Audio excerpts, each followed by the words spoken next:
Over thinking உங்களை எப்படி உடைக்குதுன்னு தெரியுமா? அளவுக்கு அதிகமாக யோசிப்பது உங்களை எப்படி உடைக்குதுன்னு தெரியுமா? அதிகமாக யோசிப்பது இது சாதாரண யோசனை அல்ல. மெதுவாக உங்களை உள்ளிருந்து உடைக்கிற ஒரு விஷயம்தான் இந்த ஓவர் திங்கிங்.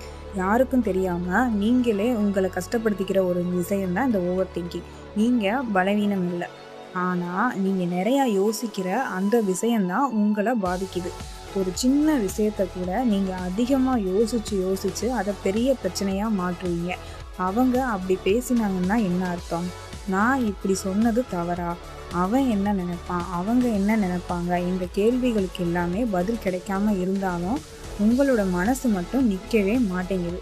அதிகமாக யோசிப்பதால் உங்களுக்கு தெளிவு கண்டிப்பாக வராது, குழப்பம்தான் அதிகமாகும். உண்மையான பிரச்சனையை விட உங்கள் மனசு உருவாக்குற அந்த ஓவர் திங்கால் வருகின்ற பிரச்சனைகள் தான் அதிகம். இன்னும் நடக்காத விஷயத்துக்காக கூட நீங்கள் இப்போவே கவலைப்பட ஆரம்பிப்பீங்க.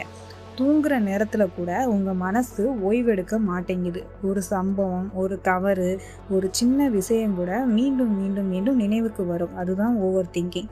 நீங்களே உங்களை குறை சொல்லிக்கிட்டு நான் ஏன் இப்படின்னு கேட்குற ஒரு நிலைமை தான் இந்த ஓவர் திங்கிங். இது என்ன ஆகும் தெரியுமா? நாளடைவில் மெதுவாக உங்களுக்கு உங்கள் மேலே இருக்கிற நம்பிக்கை குறைய ஆரம்பிச்சிடும். உங்களோட மன அமைதி முக்கியமானது. மன அமைதி முக்கியமாக போயிடும். அதிகமாக யோசிப்பது ஒரு பழக்கம் அல்ல, அது ஒரு ஃபியர், அதாவது பயம். ஏதாவது தவறாகிடுமோன்னு பயம், மற்றவர்கள் நம்மளை பார்த்து என்ன நினைப்பாங்கன்னு பயம், எல்லாமே நம்ம கட்டுப்பாட்டில் இருக்கணும்னு நினைக்கிற பயம். இந்த பயம்தான் உங்களை ஓய்வில்லாமல் யோசிக்க வைக்குது.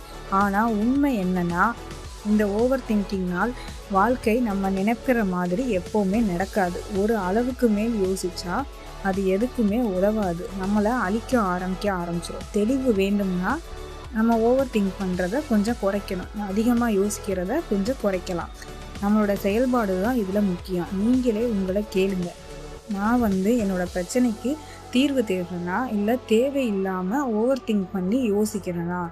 அதிகமாக யோசிப்பது உங்களை வலுவாக மாற்றாது, கண்டிப்பாக டயர்டாக தான் ஆக்கும், களைப்பாக உங்களோட உடல்நிலையை மாற்றும். நீங்கள் போராடுறது உங்களுடைய பிரச்சனைக்காக இல்லை, உங்களுடைய மனநிலையில் உள்ள எண்ணங்களோட தான். அதனால தான் நீங்கள் எதுவுமே செய்யாமல் இருந்தாலும் ஒரு மாதிரி உடம்பு டயர்டாகிற மாதிரி களைப்பாக உணர்வீங்க.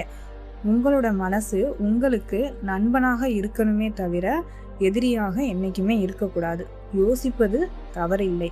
ஒரு செயலை செய்கிறதுக்கு முன்னாடி நிறையா தடவை யோசிக்கலாம், தவறு இல்லை. ஆனால் நீங்கள் அதிலேயே மூழ்கி விடாதீர்கள். சில நேரங்களில் யோசிப்பதை நிறுத்துவது தான் சரியான முடிவு, தெளிவான முடிவு கூட கிடைக்கும்.